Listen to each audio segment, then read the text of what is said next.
And we are back. Welcome to the discussion. Let's jump right into it. I made some notes, I did some things, and we are going to take a quick look at that, shall we? Let's get started. We do have 14 over here. We have the reflection in the eye, obviously. The one reflection. Yeah, I love these shots. We keep up this general theme of having eye reflections, and I absolutely love that. Just the papers passing by weirdly. We also keep up another theme, which is the hand-in-hand theme. We had that last time where we made the pinky promise. We had that. We have that in the OP, and we have it right here, the hand-in-hand theme, which I absolutely. It's amazing, especially if you're like with the exact same outfit and whatnot. And yeah, 140 was the next one which I had here. This one is cool too. This one is cool too, right? The zoom in effect. But we talked about this last time, like in the main reaction video. And these we need to take another look at these because this is absolutely great. I love that. How we're setting this up. All right, let me see. Is she moving on twos? 1, 2, 3, 4, 5. Kind of intermittent, right? We do have 1, 2, which is like a very quick movement. We're moving on a 1, right? And here we have 1, 2. She's barely moving. 1, 2. She's not moving. 1, 2. So she's not moving for 3 or 4. In the 4th, we change shots. Focus on the sizzling here. And for that, 1, 2, 1, 2. That is the first one that moved. That is the second one. 1, 2, 1, 2. No, that is a movement. So it's on 1, 1, 1, 1, 1, 1, 1, 1, 1. No, this is a 2. 1, 1. Right, on intermittent points, if you look at that, right, we have very quick movements, but on specific points, we focus on a 2 in order to actually get that little stop point going on. This is a crazy shot. This is an insane shot. Holy fuck. They were really good at making her seem very unhinged. I gotta tell you. And then we're going into these like close-ups of like just firing the shots. I love the smear, right, on the movement that there's something staying behind. Going in with the super spear. Pew! The dust clouds. And again, eye reflection, we keep that. And now we have everything. This is like very common in a lot of anime that use insane animation, right? When you do have CG stuff going, reminded of episode 23, I think it is, of Osama Ranking, for example, when he has that fight and jumps through all of these different buildings, and there's immense scale happening and immense speeds as well, and changing in variable speeds as well. So we do have the characters and the environments that are drawn a lot more almost sketch-like. But it doesn't detract from everything. It makes it better even because it feels more like you are the object flying super quickly, or you're following all of this super quickly while the background is kind of taking a back seat, right? The background is kind of just blurring and you're just making out what general background you have, while at the same time everything else, all the unnecessary information is actually blacked out. And that is kind of true to the experience of going through speeds like that, rather than to the actual reality that is supposed to be depicted. But that is what we're dealing with anime in general. It's an abstraction of reality, and it is supposed to mostly reflect what we perceive and not how it actually is. We don't want to one-to-one replicate reality. We want to replicate the subjective perception of our main subjects in this case. We're going in with the with the clearly defined like black lines on the spear, while the little lightnings are all kind of like snaky. The really cool thing is it keeps bending kind of and just following us, which is insane. It really feels like, and this feels like a comic, right? Something breaks in a comic and she's making a heel turn. This is incredibly dynamic as a scene, and I absolutely love it. We jump over obstacles, we destroy things, right? And we're like, it always feels like it's right on our heels. And she's trying to catch it, and we do have that momentum stop and then it being thrown into the camera, which is really cool because we changed that spear into like a bulb and then it zigzags out like a lightning strike and right into us, basically. And these smears that heavily reminds me of like the Jujutsu Kaisen curse stuff when they start doing cursed energy and Jujutsu techniques and whatnot. Yeah, and it all goes into paper. That is a beautiful, beautiful. Look at that amazing shot, right? With the head flying and like the spear clearly going through in her, like the very, very unique angle that we're looking at that. Absolutely insane. But we had most of these, right? I wanted to highlight that because it's really cool. I highlighted that in the original one as well, though, right? We're going like with the Spear of Longinus here. And she's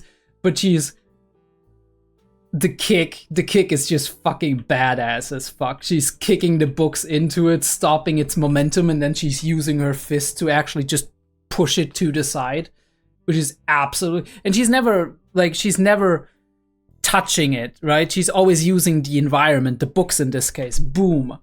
And it feels very visceral, it feels very real, it feels very intuitive in the way it's displayed. And then we do have that power struggle. And this is, when I saw that shot, I was like thinking of one sentence, and that is, or one phrase, and that is, when you stare into the abyss stares back. That is the abyss staring back at you. Like legit. 420, funny. I love how we splice in real life footage. That is a Monogatari staple. It's also kind of a staple of Shaft in general, but it's mainly Monogatari. And I do remember the early episodes like Baka Monogatari or whatever, we had a lot of like real life footage spliced in, and that's really, really cool. Price 0. 0 yen, yes. You can mass produce clothes now. Great job, Nadeko. You don't have to buy any clothes anymore. Ononogi just lying around like a lazy fuck. And I think it's very interesting, very cool that we do mention that Nadeko basically has an ability very similar to Shinobu, where she can create material out of thin air, which is really powerful, I'm gonna be honest. But yeah, it makes sense with like the god stuff or former god stuff and whatnot.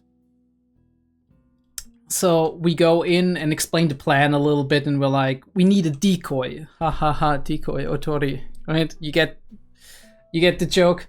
We keep doing these jokes. Amazing angle, right? The background is bent and she's like really chest out and everything really determined. We have 523, which I love how we're like sketching her currently, and it makes perfect sense in my opinion, because obviously if she can sketch parts of herself as they currently exist, she obviously would also sketch something that kind of represents her own mental image of herself. Which makes perfect sense to me. One thing I was wondering though was when she said it like that, we do see them standing face to face, right? Raph, Nadeko, and her holding her with the handbra and whatnot. And then we do see the pencil on her side, and we do see from this side a pencil being actually turned over to to another Nadeko. So I'm like, did Nadeko herself draw current Nadeko, or did she leave that to Raph Nadeko, and Raph Nadeko actually drew it? Because as far as I know, we had that thing earlier with Meek Nadeko and God Nadeko and whatnot. They could also draw somebody. So I'm like, because they were even hypothesizing when Onoki was saying like she probably drew the first one, then copied her. And I'm like, so the Shikigami can create other Shikigami? How does that work? Right? What? How does that work? Like, what the fuck? Yeah, a little bit later, we do start out with that insane idea of like just she's infiltrating them. Obviously, she needs a decoy because, if we think about it, she has short hair. But I think I said that in the main episode already. And we've walked through that. We've talked about that, and then we're going in. And Ononoki is making a. That is the thing. Like, I know it's up there, right? It says unlimited rulebook, but actually, I looked it up, and the kanjis that are making way right here, they read unlimited rulebook, which is once again like amazing attention to detail as always. And we're really explaining the plan. We don't need to go through that too much. I'm just kind of stopping at certain specific points where I feel like these are impactful on an artistic level or on like a meaning level.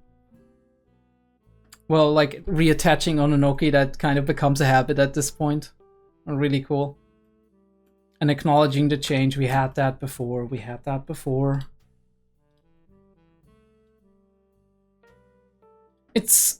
I think that is a really great idea, right? Authorship.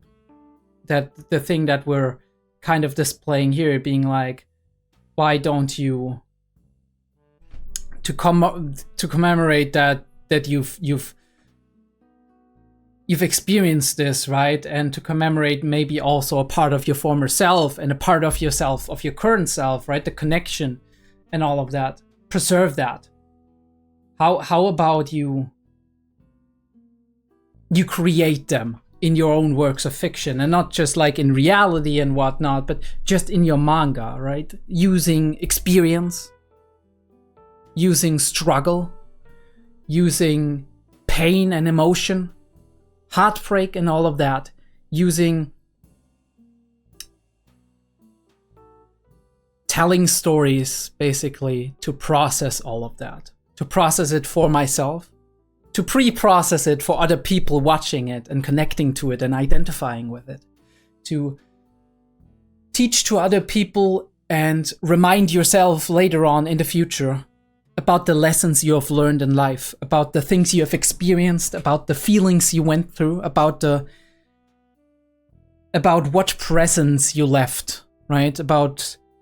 Because this is your life, right? This is the impact you had on life, and even though very few of us or none of us can actually have a lasting impact that goes beyond, much more beyond our lifetime. And even though that's the case, I do feel like this is the way to go, right? And many people do it in different ways, be that you writing a book or creating a manga, creating an anime, drawing pictures, telling your kids or your grandkids about what you experienced, right? Talking to your friends and exchanging information, exchanging stories. All of these things are ways to reflect on your life, to integrate the experiences you made in life, all of the hardship and pain you went through, and put it to good use, right? That is what Ononoki is saying here to Nadeko, and what Nadeko is trying to do. And I also think this is almost halfway a Sangatsu reference, because it feels that way, right? We do have that a couple of times where you see Rei with the sheets, right? The shogi sheets and whatnot, and they're flying away, or they're building a staircase or whatever, right? The symbolism is very shafty, in my opinion. It's standing at a staircase, kind of, that's going up, right? We're developing further, standing at the staircase, standing on top of your experiences, making progress in that way. And that is symbolism that is not to be underestimated, in my opinion. It's really, really great symbolism. Right, we go outside, we separate, right? We go our separate ways. Onoki's like, I'm gonna clean up for you. And Nadeko takes over the yay, which I absolutely love. That, I mean, it just shows how much you have friends and whatnot. And this is a thing I actually looked up, right? The anthus. And for you, because it has a very interesting meaning, the flower itself, the anthus, which, like, I know the name from Harry Potter, but that's something completely different. The flower itself represents something very interesting in Japanese culture as well. So here's from Wikipedia, because this is how I'm going to do it, right? In the language of flowers, pink dianthus symbolizes boldness. Very interesting connection in terms of like the meaning of all of this entire arc and whatnot. But also, dianthus japonicus is the official flower of Hiratsuka, Kanagawa, Japan, right? A town. In Japan, dianthus superbus, the fringed pink, or nadeshiko, right? The name is used in the term Yamato Nadeshiko to describe the archetype of a traditional ideal woman. Very interesting. So obviously we could interpret that in a bad way, but I think in this case, or bad or like conservative way, but in this case I think it is meant more in the sense of Nadeko's development, right? Her getting closer to her idealized self, right? And maybe in contrast to the ideal Nadeko as she was projected onto by other people, right? Meek Nadeko, basically. She was just following what other people expected of her, and in this specific case, this is more the idealized version of Nadeko developing. I mean, that's how I interpret it, that they kind of built that in here. What is Ogi's role in this? I thought a lot about Ogi's role in this entire story, right? In this entire arc here, and it feels like Ogi is just useless. I'm sorry, it feels like Ogi is useless. Yeah, she's giving you maybe a little bit of courage to do the things you're supposed to do. And she talks to you, she reflects with you, so there is actually a role for her, but I mean, like, practical role in the world itself. She doesn't physically help with anything. The only thing I came up with, and which was like a little bit later when we look into like the whole victim dialogue that we've talked about, we don't need to talk about that for very long, that there's a lot of Socratian dialogue going on whenever Ogi is on screen, but we'll talk about that in just a second. Before that, I wanted to ask, and this is something I didn't peek yet, some of the symbolism in this specific episode, or also in general, I don't quite understand. And one of them is, what does water or the beach or the coastline have to do with that specific topic that Nadeko and Ogi are talking about here, where she talks about her Meek Nadeko self and how she was playing or not playing, but using the victim role to her advantage and all of that, and how she was not taking Meek Nadeko seriously because of that. I don't get how the beach or the coastline or water play into that. I'm sure there is a meaning to it because this is Shaft, and in 90% of the frames and of the stuff that is being shown to us, there is something that makes sense in context to what is being talked about. The same with these spotted different colored footsteps. I guess it could represent that the varied forms and colors of Nadeko in a way.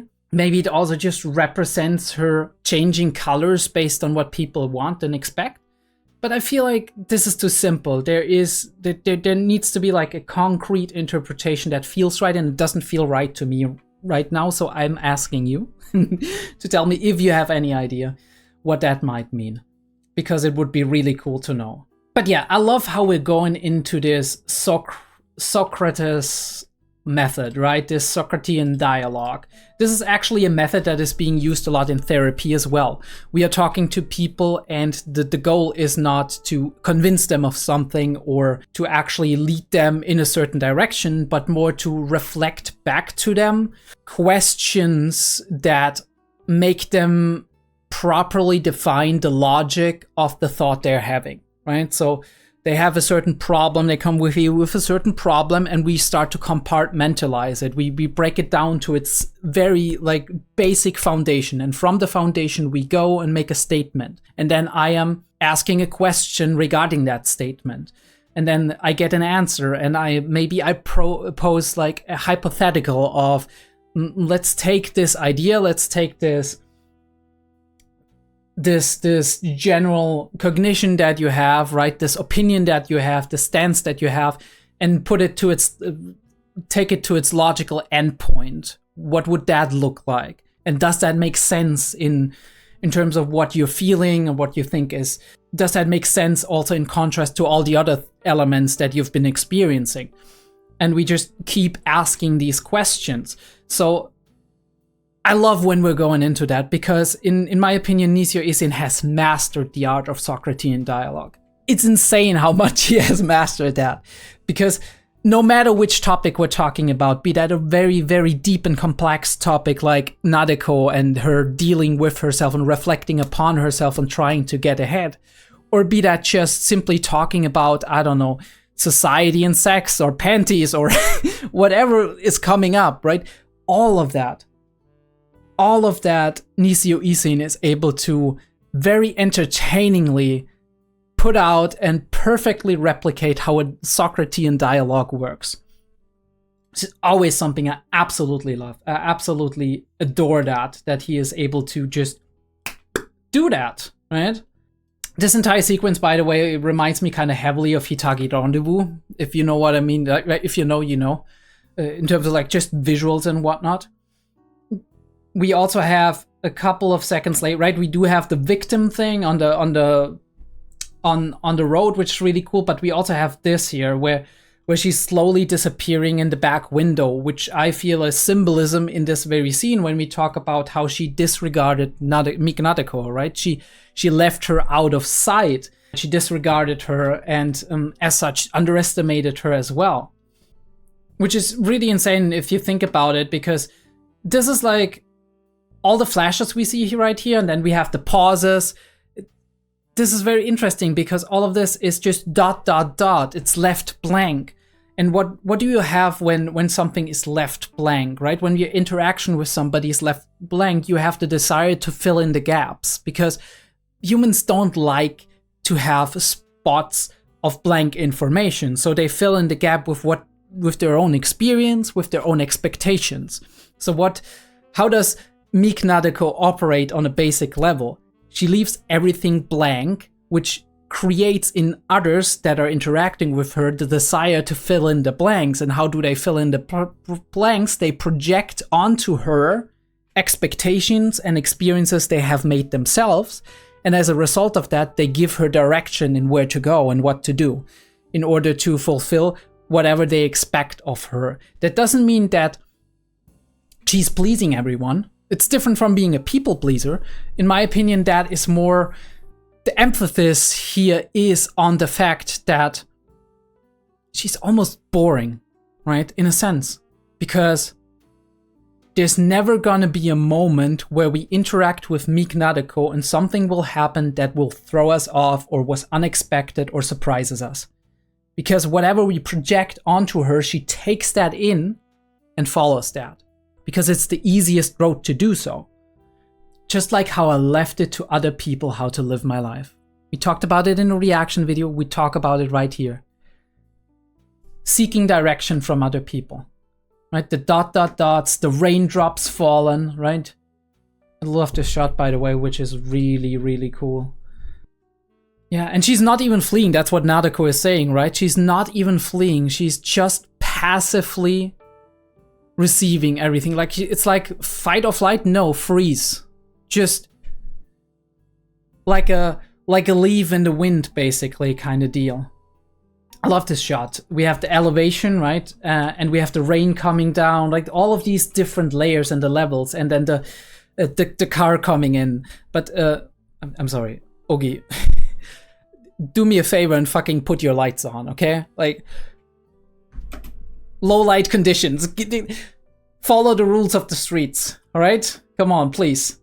And we talk about how Nadeko is buying time, which is really, really cool, because in the very moment that we talk about, like, that current Nadeko is saying, hey, Meek Nadeko is just buying time, we have the traffic lights going from green to red, and we're stopped, and we're we're just 1 minute before the next hour, which is 16:59.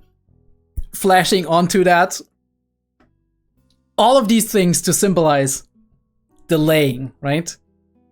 I don't want the next hour to come my way. You have that beautiful, beautiful shot of like the rainy window where Nadeko looks at herself through the rainy window.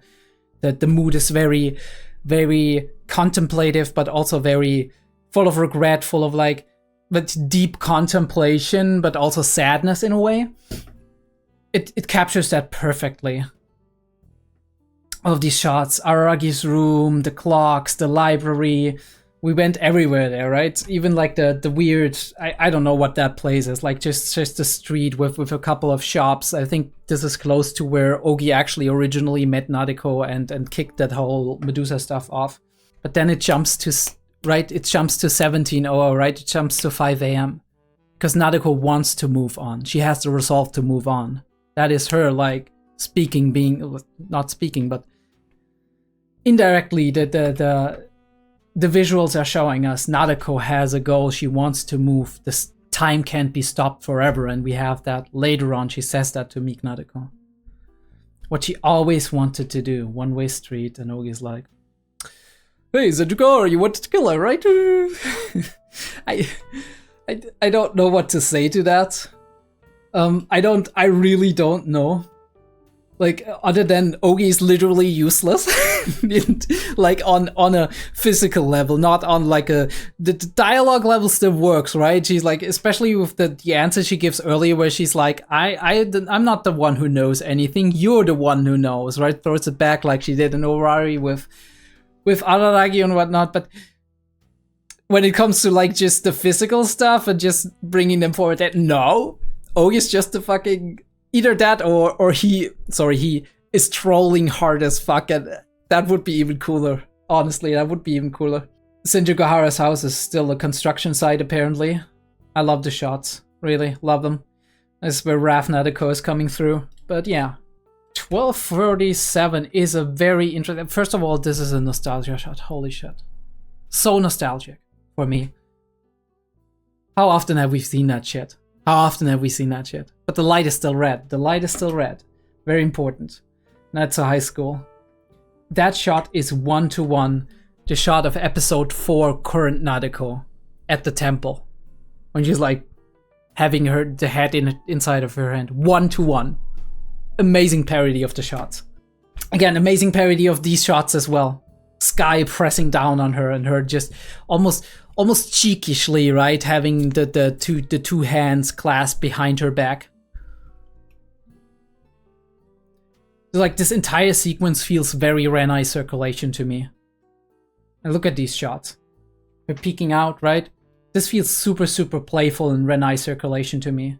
And seeing now it's a high school is a blast from the past, and it's beautiful. Like, I can't describe the feeling.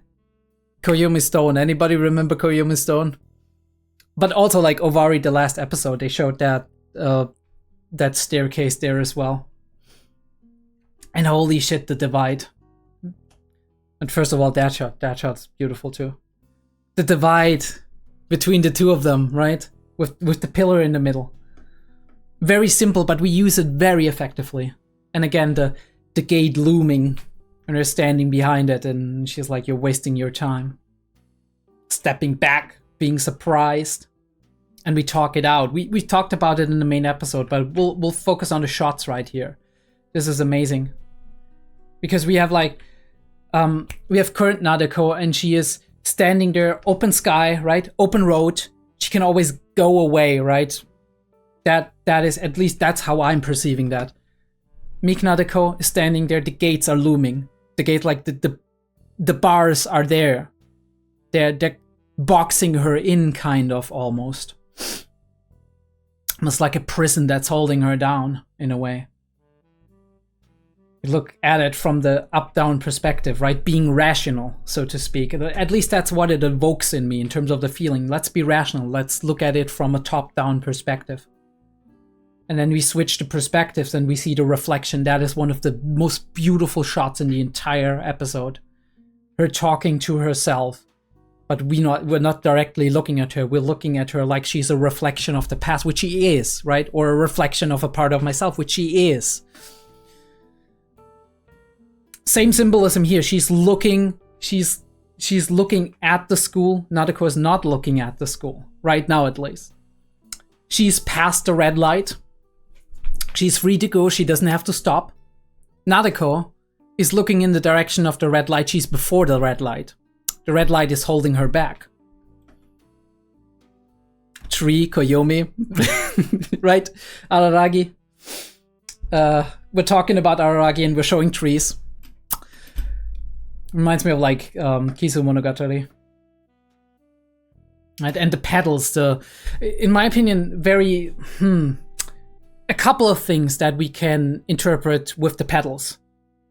Number one, the petals represent, in a way, the fact that they scattered away from the flower. This is the end of the ideal, right? The end of the ideal woman, the end of the ideal that Nadeko, like Meek Nadeko had, right? That she was fulfilling, in a way. The end of the traditional role of what has been what has been projected onto her in terms of like expectations and whatnot. But also, I would say, the end of springtime. Because springtime, in many ways, especially in Japanese culture, represents love, right? Blooming love, infatuation, rising feelings, vividness, renewal. And this is the end of that. And we see that reflected in the next shots. And I want you to pay very close attention, right? We have the reflection of the water surface. Springtime with the cherry blossoms is Meek Nadeko. Summertime, right? Summertime is Flirty Nadeko. Hot. Yeah, I mean, this might sound stupid, but this is the easy way you can actually just peek that immediately. Flirty Nadeko is summertime. We also have the connection with Nadeko Pool, because that was Flirty Nadeko too. Next one. Raf Nadeko is autumn, right? Tempestuous, explosive, stormy. Stormy. I think that's what I was looking for. Stormy is the way to say that. Stormy. And Raf Nadeko is stormy. She is very stormy. And then we have God Nadeko as winter. Cold. Distant. It's a perfect metaphor. Holy shit. When I peeked that, like, not during the episode. I didn't peek that during the episode. But afterwards, looking over it again, holy fuck, that is such amazing poetry. Something like that makes me really, really glad that I'm analyzing this shit, that I'm not just going through it and brushing over it. Because you don't see something like that if you're not looking over it very extensively, or you rewatch it like 3 or 4 times. Beautiful shot of the entire city, by the way, right? With the school right there. Almost looks lonely, the school, like very separated from everything else. Like I get reminded of Kisu Monogatari, and also of Madoka Magica, looking at like the industrial side on the left side over there. The river, right, reminds me of that one scene in Kisu as well. And we blink for a second, we're like, wait, you should know that, right? You should have immediately picked that. You're me after all. We talk about it. We talk about it so much. Right, first ripples on the water surface, right? Beautiful. And at 14:1, we have a beautiful shot of a telephone pole or electrical grid pole or whatever. You know what that expresses to me? That simple shot. We talk about Araragi, right? We talk about like, you'd know something like that from the beginning, won't you? I mean, because I understood it. She's asking why.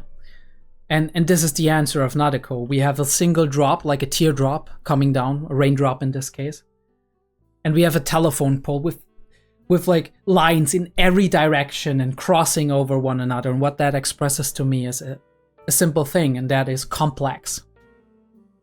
And that already gives you the answer. It's complicated. That's the answer of Meek Nadeko. It's complicated. It's not that easy, right? It's not like, yeah, Of course I understand that because I'm kind of part of you. But my fault. My fault. And that zoom in. Yeah, I had that written down as well. Look at that. We start with her like all the way down here. We zoom up, right? We pan up the camera while zooming into her. What we're doing is we're zooming into the eye, and that one frame when we are in the eye is red. She's seeing red. That one sentence that hit her, that really hit her, right? That she was saying, I'm sorry, right? That she was just going down with her bangs and whatnot. And that's what causes her to be like, no, look, listen to me.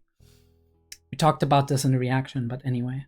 Also interesting, I noted that when I actually was looking at it, they're actually using a layer for the pattern on her arm to make it easier. Look at that. The flowers are not moving. Her arm is moving, the flowers are not moving. They're using a layer. Clever, right? And also it shouldn't work, but it looks so incredibly satisfying in motion. Good job. Good job using something to make your life easier and at the same time make it look very, very nice and fluid. Listen up. Right? Nobody can stay in one place forever. And that is what we talked about it earlier as well. That is what we talked about. Nobody can stay in the same place forever. To live means to keep moving, to keep changing. You can't stop in life, right? You can't stop on the road. I mean, you can stop on the road, but at some point you need to keep moving on the road again. And she's saying, if you did that, everybody would be gone. She's saying that in the next frame. And what she means is the world keeps moving around you. The world keeps moving. Everybody else, everybody you know, whatever, right? The circumstances, the times, everything keeps moving. If you stand still, you will be left behind. That's no way to live. Right, and we have that right here. It would flash to all the places we were that were center stage. And it's very interesting because we'll tilt the picture now. And we put current Nadeko on top and Meek Nadeko below, right? Looking up. It's almost as if current Nadeko is trying to get Nadeko who is falling, right? And trying to drag her up and be like, come on, come with me. We're going up there, right? We're developing, we're improving. Prince and all of that, we talked about that, the prince and whatnot. That frame. You can't leave your pages blank. Because if she stays there forever, she's clinging on to the past, of this feeling of the past and all of these, the times that she's experienced. Then the rest of her book of life will remain blank. There will be nothing left to write about, right? Because it all just repeats. It's all just going to be the same. We talked about that in the main episode. Beautiful shots, right? The power lines, again, this grassland and like the vista, it reminds me so heavily of Kisu Monogatari. The sky almost pressuring her down, right? She's being almost entirely insignificant in front of like the large scale of the clouds and the skybox and everything. And she's putting that cry on. Don't you love him anymore? So much fun with that, right? Did you turn into such a boring adult? Is my future really that boring? Because she doesn't understand, right? She doesn't understand the exciting nature of what Nadeko is experiencing right now. Because for her, at the moment, right, she's that moment frozen in time. There's nothing else. I don't need anything else. Other than Araragi. And again, we tilt. Interestingly enough, this time I can't make sense of it, but current Nadeko is below and Meek Nadeko is above. And we see the reflection of Araragi. Beautiful, beautiful how we're like slightly putting him into frame and then he's blurring out like and at the same time she's asking, don't you remember anymore, right? And it's the association here is like the memory is blurring. But no, that is just what she fears is happening to current Nadeko. I don't think that's the case. Or maybe it did blur for a while because she wanted to avoid it, but Nadeko has been reminded that this is also important to keep. The reflections, right? Them being apart at an angle. They're playing so much with these angles, and it's amazing. This is a beautiful shot. Right at the sunset with all the reflections. The rain is gone. She's like, I promise you. We'll do it again, right? We'll be there again. I'm not gonna stop being me, right? You don't have to worry about things changing and me developing. It doesn't mean that I'm not the same person anymore. It just means that I moved on. And yeah, I'll learn from my mistakes. But I'm pretty sure I'll do similar mistakes in the future, right? And this is just one book, one volume in the series of my life. And it won't turn your heartbreak into failure, right? The future of your heart being broken and you moving on from that. It's not gonna be turning out to be a bleak future for us. We're gonna make something happen, and we're gonna be fine.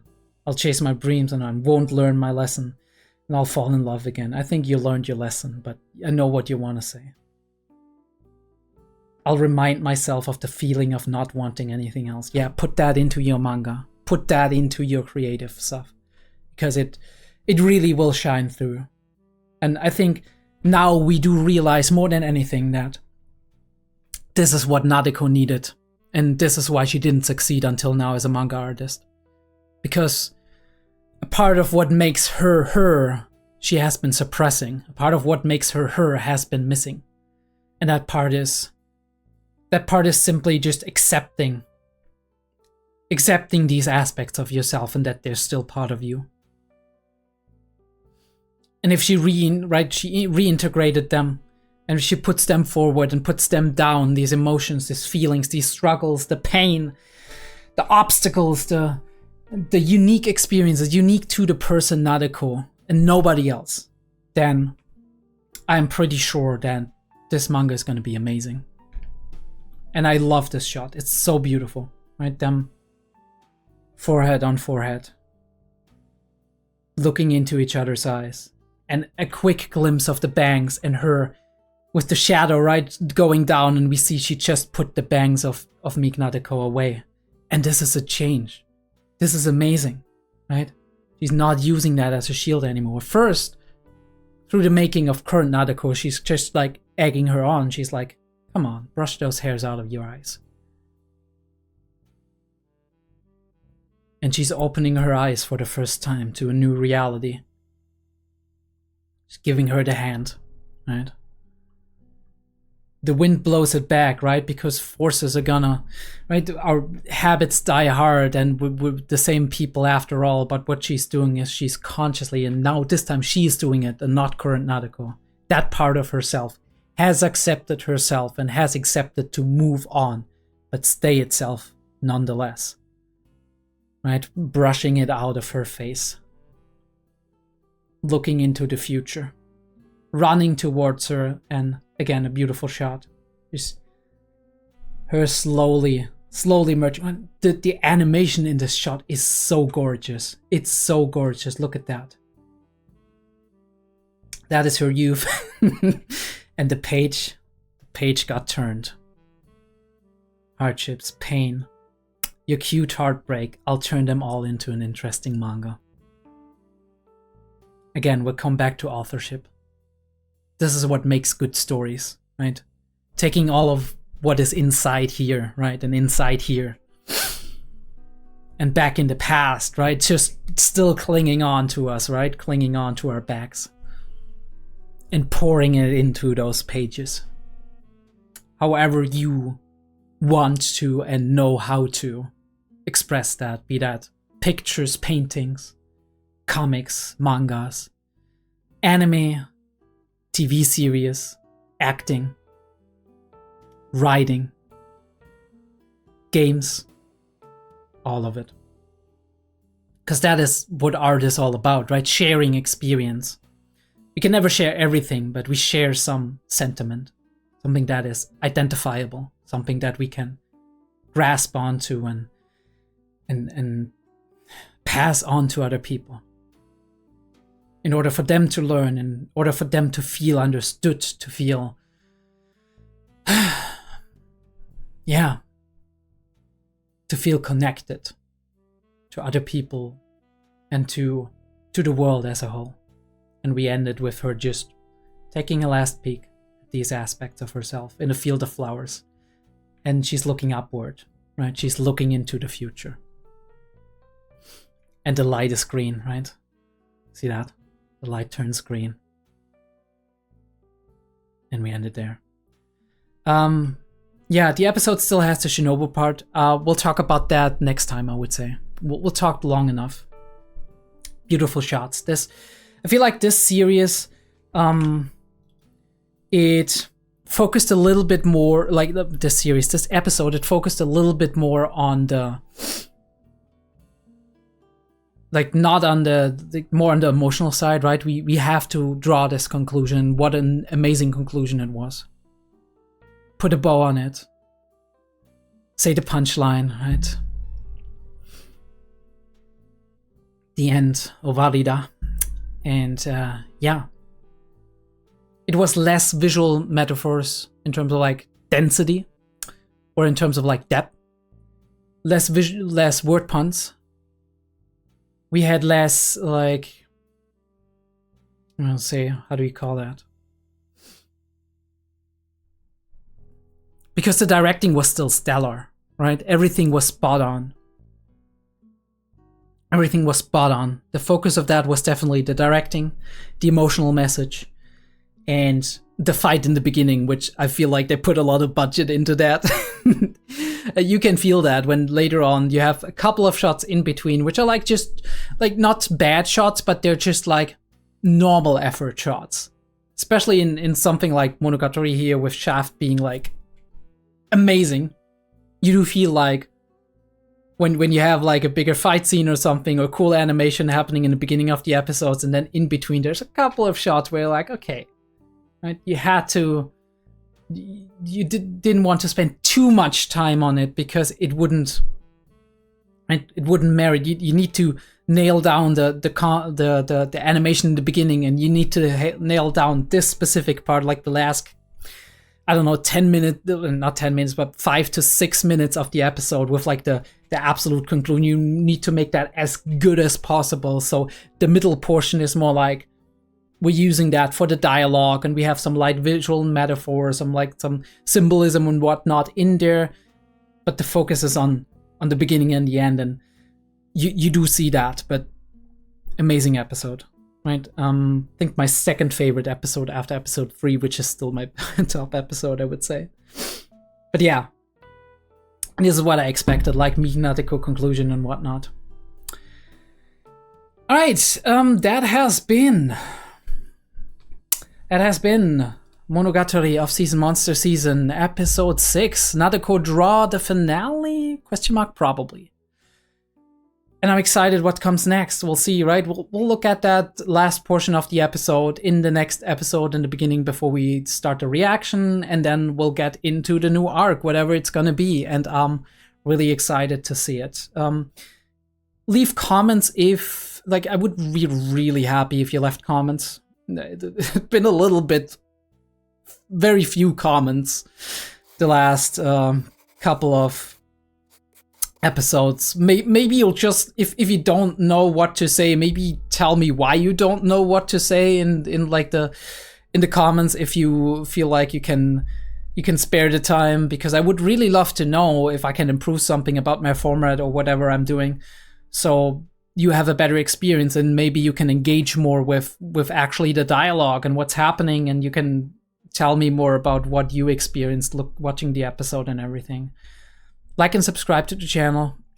Check out the Discord. Check out the Patreon. Check out my other series too. And I'll see you next time.